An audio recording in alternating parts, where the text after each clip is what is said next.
kind of like a life message book, Better Decisions, Fewer Regrets. It's 5 questions that I think everybody should ask every time they make a decision of any significance. These are questions I grew up with that my dad asked me. These are questions I've asked my kids. And then these are questions that just through the years have become central. And those of, for your audience in particular, this is so important. There is an extraordinarily important connection between the questions we ask and the decisions that we make, because we are subconsciously asking questions all the time. And sometimes they're the wrong questions, which is why sometimes we make bad decisions. So adding, these, it's 5 questions to help you determine your next move is the subtitle. Adding these 5 questions to the decision-making grid, and we all have a decision-making grid, adding these 5 questions and adding them intentionally always, it's a guarantee, and I didn't make any of these up, always is going to result in better decisions and fewer regrets. Now, for example, the first question is called I call it the integrity question. And for those of you in leadership, you'll appreciate this. The integrity question is, am I being honest with myself? Pause. Am I being honest with myself? Really?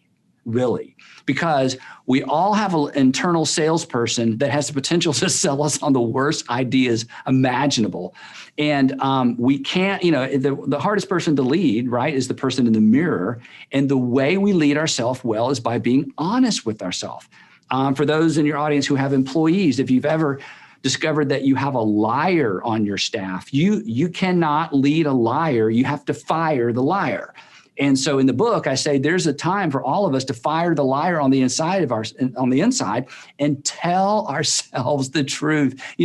Why am I purchasing this really? Why am I going there really? Why am I adding another trip really? Am I being honest with myself really? In other words, and this is the key to self-leadership. So this is one of these 5 questions that will result in better decisions and consequently fewer regrets. And they work with family, they work in relationships, they work in business, they work with a staff. So, but again, the big picture is we steer our lives, we steer our companies with our decisions. It's the front end. So consequently, getting the decision-making process right is important for our success. So that's kind of the big picture. So the first question is the integrity question. The second question, I call it the legacy question. The legacy question is, this is so important, it's so huge. It's what story do I want to tell? What story do I want to tell? This is so important. Every season of our lives, a season of divorce, a season of launching a company, a season of starting a new job, a season of transitioning from one company to the other. Every season will eventually be nothing more than a story that you tell. So the question is, when it's nothing more than a story I tell, what story do I want to tell? And is it a story that I want to be told? And is it the story I want to tell my children? Or is it going to be a story I hope I never find out about? What story do I want to tell the person I eventually want to spend the rest of my life with? And we don't think in terms of story. We think in terms of circumstances that are right in front of us. But when we can step back and gain the perspective of story and say, okay, when this difficult situation is nothing more than a story I tell, when this bankruptcy, when this failed launch, when whatever it is, this failed product, when this is nothing more than a story I tell, what story do I want to tell? That leads to better decisions. So that's kind of the legacy question, because it has to do with our future. The third question, I call it the conscience question. The third question is this. Is there, and for those in your audience who are leaders, the question, are leaders born or leaders made? I just think there are people who have a leadership gear or a leadership intuition. And I don't know if you can develop it, but I think people are born with it, honestly. But anyway, the conscience question is this. Is there attention that deserves my attention? In other words, everything looks good on paper. Everybody says go. It's what everybody does. It's the industry standard. But if I'm real honest with myself, there's just something, and I don't know what that something is. Is there attention that deserves my attention? And we always make better decisions if we pay attention to the tension. Because if we pause, if we don't rush by it, if we don't brush by it, eventually, oftentimes what happens is information bubbles up, information surfaces that wasn't in the left-hand column when we first started trying to decide whether or not we're going to do this.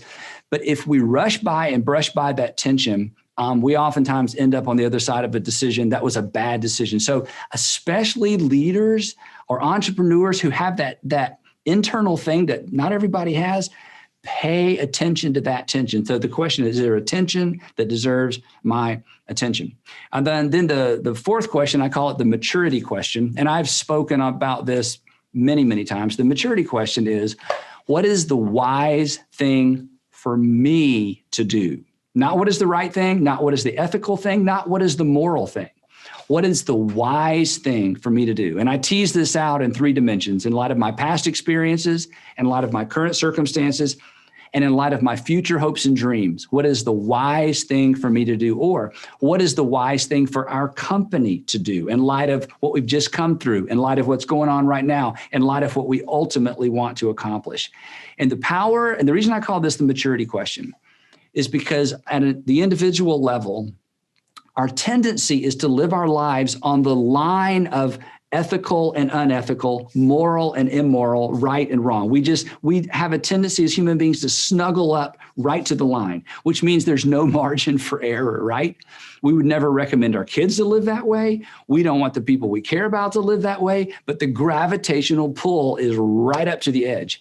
Wisdom pulls us back from the edge and puts us within the guardrails that allow us to make better decisions. The other way I talk about this sometimes is this. I'll say to an audience, think about your greatest regret. And isn't it true? When I say greatest regret, I mean that moment in time you would give anything to be able to go back and redo or undo or unlive. And isn't it true that your greatest regret was preceded by a series of unwise decisions? And you justified the unwise decisions because they weren't illegal, they weren't immoral, and they weren't unethical. They were just unwise. So when making a decision, what is the wise thing for me to do? And then the last question has no ROI. There's no return on investment on this question. The other 4 questions, you will benefit from asking those questions. This question will cost you. It's the relationship question. And the relationship question is, what does love require of me? What does love require of me? If I'm going to love this person, what does it require of me? And for those in your audience who are married couples, or you got a special somebody in your life, you know this experientially.